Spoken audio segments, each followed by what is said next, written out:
Jadi kalau gue menang di race ini, ya seenggaknya nggak juara satu, tapi finish di depan Quartararo, gue mendapatkan role menjadi leader Yamaha.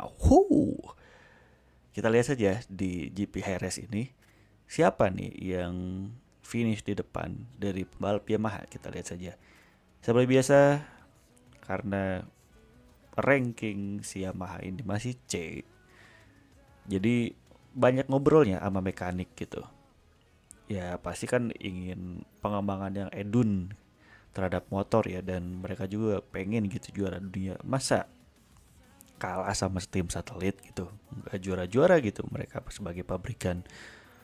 Di sini gue meminta untuk meningkatkan ECU karena sebelumnya gue sudah meminta untuk ditingkatkan stabilitas motornya, dan itu udah jadi fokus utama banget dari para mekanik.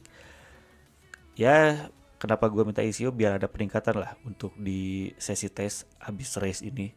Jadi sesi tesnya itu di Jerez. Dan info untuk kalian bahwa di season ini gue belum menang sama sekali guys. Podium aja dulu gitu kan. Gila ya. Seingat gue ini rekor deh. Rekor gue tidak ada gitu seenggaknya satupun yang juara gitu di sesi race-nya. Aneh banget. Dan gue langsung melaju ke kualifikasi kedua.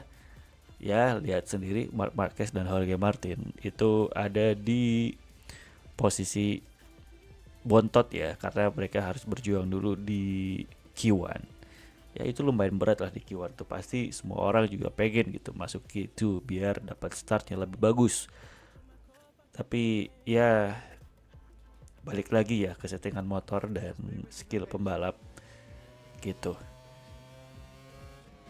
Ini untuk sesi terakhir, run terakhir gua melakukan, dan gua melakukan rewind karena sedikit tidak enak ya tadi setup untuk menikungnya. Dan menuju lintasan finish, garis finish, apakah gua keberapa? Apakah gua keberapa? Oke, gua hanya ketiga dan Ai Ogura kedua. Wow, luar biasa. Enea Bastian ini keenam. Ini satelitnya Aprilia bisa di depan pabrikannya, aneh banget. Dan Quartararo berhasil meraih pole position dengan selisih 0,086 dari Ogura. Sepertinya Quartararo juga tidak ingin dia role-nya diganti menjadi second rider. Pasti dia juga punya ambisi lah untuk mempertahankan tim leader gitu. Jadi kita lihat saja untuk sesi kualifikasi hanya segitu ya guys ya, highlightnya saja. Dan habis ini kita akan pergi ke sprint, dimana untuk bonus-bonus poin lah itu, dan bonus-bonus apa mental, bonus-bonus settingan untuk para mekanik gitu. Data-datanya lah perlu gitu. Karena kan sprint itu lebih pendek daripada race. Jadi bisa tahu gitu, oh ini motor cepet nih kalau dalam kondisi pendek gitu gitulah pokoknya mah. Dan di sprint terakhir ini Dam Marquez tiba-tiba marah ke gue, padahal gue tidak melakukan apa-apa ya guys ya. Ya mungkin karena sudah tua jadi cepat marah, wajar saja ya guys ya. Dan di sprint lap terakhir ini gue berjibaku dengan Peko dan sedikit tidak stabil. Gue tadi melakukan pengereman, Peko juga masih menahan posisinya dan menutup tadi racing line-nya agar gue tidak menyalip di situ. Hampir menuju tikungan akhir sektor terakhir, apakah gue berhasil menyalip Peko dan memanfaatkan keunggulan Yamaha di cornering, berhasil menyalip Peko dan gue melakukan late braking dan hard braking, dan gue langsung menutup celah agar Peko tidak menyalip gue.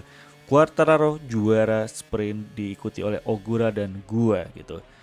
Posisi 1 2 3 4 5 itu sama saja ya. Tidak ada perbedaan. Yang perbedaan adalah Bastian ini, kasihan banget dia kena long lap penalty. Dan untuk hasil sprint kita bisa lihat gue juga sebelumnya melakukan banyak kesalahan di sprint ini, jadinya ya kalian bisa lihat sendirilah di bawah dekat indikator kecepatan itu ada yang warna kuning tuh. itu tandanya winglet gue udah kemana tuh nggak tahu gitu. Oke, habis ini kita lanjut ke race. Untuk race di Jerez season ini, alhamdulillah kita semua dikasih cerah. Ini adalah ya lumayan gue suka, cuman agak tricky ya track ini tuh. Jadi kalau melakukan kesalahan ya bisa langsung apes gitu. Ya tracknya juga sempit, gak punya lebar kayak apa ya, kayak Qatar itu lebar gitu kan, terus kayak Hungaria itu lebar gitu, ini sempit lah tuh. Jadi gue meminta untuk merubah dulu sedikit settingan, dan teknisi ini langsung memberikan data bahwa wah ini tidak bisa bro, karena kondisi track ini seperti itu. Mungkin begitu ya guys ya. Ya gue nggak tahu lapangannya gimana karena belum pernah nonton langsung MotoGP.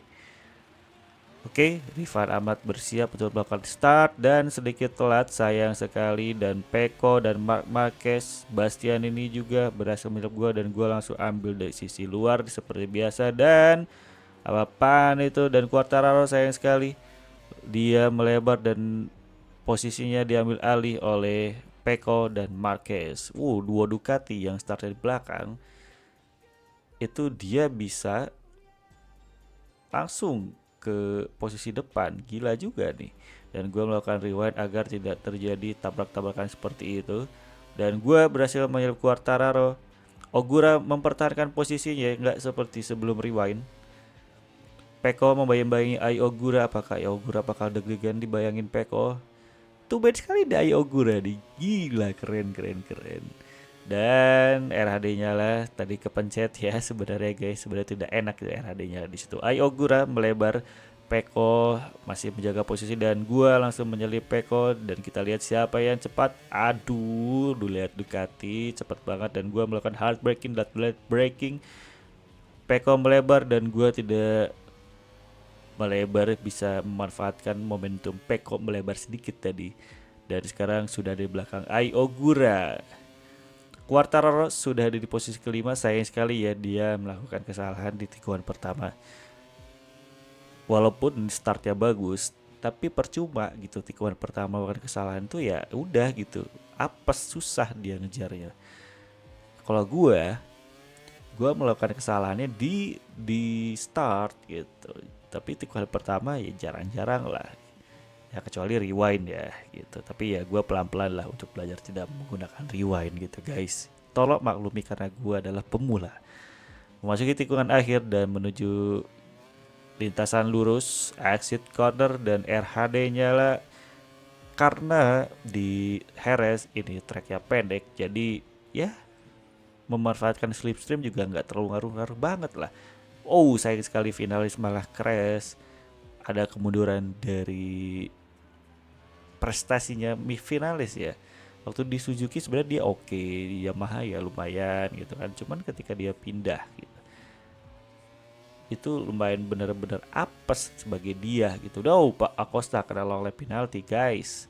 Ogura berhasil membuka jarak dari gua dengan selisih 0,647. Sedangkan gua dibayang-bayangi oleh Peko dan Marc Marquez. Kita lihat ya, Peko dan Marc Marquez sampai mana nih? Apakah dari salah satu ada yang terjatuh? Kita lihat. Biasanya sih Marquez jatuh ya. Cuman harusnya di home race-nya dia bisa memanfaatkan semangat dan euforia dari para penonton. Di sini gue merasa motor tidak terlalu stabil ya, jadi emang gue harus hati-hati, dan gue merasa juga motor kurang cepat gitu. Gak biasa aja kayak race-race sebelumnya kayak Qatar lah gitu. Ternyata gue race bisa kuat kayak gitu-gitu gitu kan. Tapi ya ini beda gitu rasanya. Gue rasa emang cepat-cepat ya abis ini dapat upgrade dan untuk motor. Dan sekarang gue sementara berhasil menipiskan jarak dengan Ai Ogura. Tapi sepertinya Ai Ogura akan lebih semangat lagi untuk membuka jarak. Kita lihat saja. Ditambah gue selalu melakukan kesalahan minor-minor tapi fatal lah gitu. Kita lihat Ai Ogura mencatatkan fast lap 1:36.895 Dan Peko berhasil mendekat lagi ke gua karena gua melakukan kesalahan, dan Peko berhasil menyerbu dari inside line. Peko langsung menutup pressing line-nya.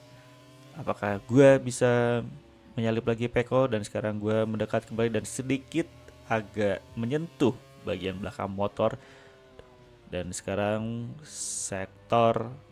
menuju sektor kedua. Dan apakah Rifan bisa menyalip lagi di sini dan mendapat akselerasi yang cakep, tapi sayang sekali engine power Ducati terlalu tinggi ya guys ya, jadi ya gue tidak bisa menyalip dan gue melakukan hard braking dan late braking. Sayang sekali Rifan dan Peko melakukan kesalahan bersama karena terlalu ambisius untuk mempertahankan dan mengejar posisi kedua. Dan Ai Ogura anteng sekali jadi dia dengan badaya battle dengan gua ya. Sayang sekali ya, Mark Marquez terkena limit dan gua tadi berhasil menyalip Peko dari bagian sisi dalam ya. Dan agak sedikit mendapat Peko, jadi ya Pekonya mau nggak mau dia harus melebar dan mengalah ke gua gitu. Ya sebetulnya itu pasti membuat Peko marah gitu ke gua. Tapi ya bodo amat lah gitu kan. Di kejuaraan ini juga ya tidak ada best friend gitu. Kita lihat, sayang sekali gue melakukan kesalahan di sini dan Peko hampir saja menyalip gue kembali.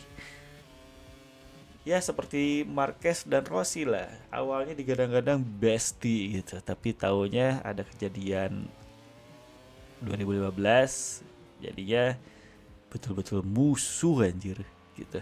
Gila ya, walaupun mereka sudah ya sedikit memaafkan lah waktu kejadian Catalunya 2016, di mana kalau nggak salah Simon itu meninggal gitu dalam kecelakaan Catalunya.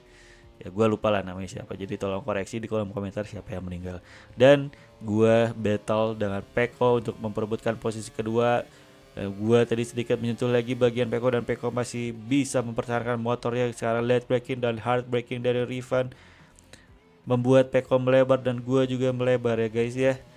Seru sekali antara gua dengan Peko. Quartararo berhasil menyalip Marc Marquez, sekarang sementara ada di posisi keempat. Ai Ogura makin anteng aja, lihat masa 1,9 detik dengan gua gitu kan, tumben sekali. Yang biasanya 1,9 detik Ai Ogura itu di belakang gitu. Sedangkan di Jerez lagi dia lagi aji mumpung banget deh, gila. Rifan sedikit membuka jarak dari Peko. Kita lihat apakah Peko bisa mendekat lagi, dan harusnya gue tidak melakukan kesalahan lagi ya guys ya. Gue jadi harus hati-hati menuju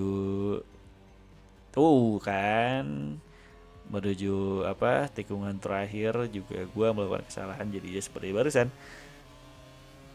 Gualgiol manis membuat gue melebar. Peko berhasil menyalip gue di tikungan pertama, exit corner, sedikit wheelie dari Peko dan gue, tapi gue mendapatkan akselerasi yang pas. Peko mempertahankan posisi dan gue langsung menutup racing line agar Peko tidak menyalip dari sisi bagian dalam. 0,5 detik dengan Quartararo. Peko ternyata habis melebar langsung disalip oleh Quartararo. Hebat juga dia. Dan Quartararo pelan-pelan berhasil merangkak ke posisi 3, balik lagi ke podium ya guys ya. Ya dia pasti semangat banget lah, karena satu posisi pun itu mempengaruhi troll di tim Yamaha. Seperti keadaan sekarang, misalkan gue finish posisi 2 gitu, ya udah fix gue jadi first rider gitu, jadi priority tentang pengembangan Yamaha. Dan gue melakukan sedikit pengereman yang keras di barusan ya guys ya, jadi makanya motornya gual-giol. Kita lihat sendiri menuju lap akhir, gue sudah membuka jarak dari Quartararo. Pertama kali kena peringatan dari stewards karena track limit. Ai Ogura 1,6 detik dari gua. Apakah gua berhasil menyalip Ai Ogura di terakhir, atau ada drama Oguranya jatuh? Dan gua berhasil mencatatkan fastest lap 1:36.798. Di akhir-akhir balapan seperti ini gua merasa motor lebih enak ya, anehnya gitu.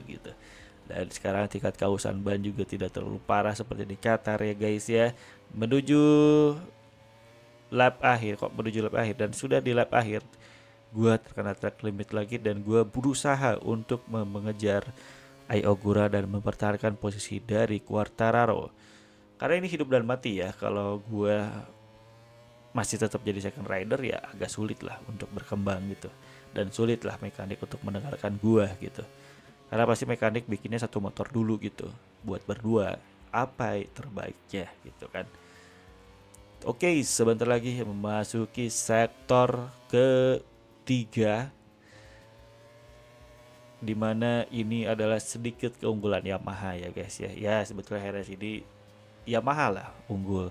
Makanya kita lihat Ducati ada di belakang Yamaha. Ya Aprilia lagi aji mumpung lah gitu dengan Ai Oguranya. Sayang sekali Morbidelli-nya sebagai tim pabrikan malah ada di posisi ke-6.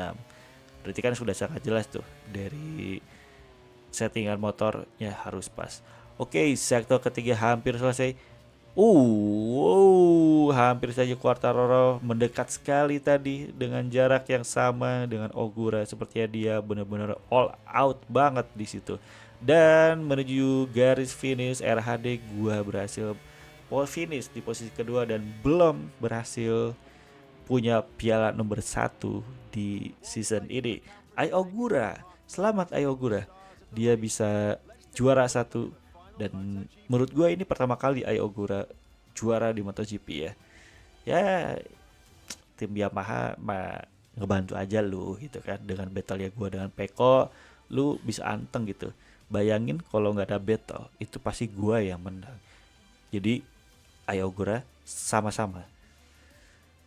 Peko Marquez ada di posisi 4 dan 5, dan sekarang poin gua berhasil menyalip Morbidelli dan Pedro Acosta, sekarang merangkak lagi dari posisi 4 ke menuju posisi 2. Dan itu adalah race untuk Jerez. Jangan lupa dukung terus channel ini dengan subscribe, like, komen, dan share. Terima kasih yang sudah menonton. Bye-bye.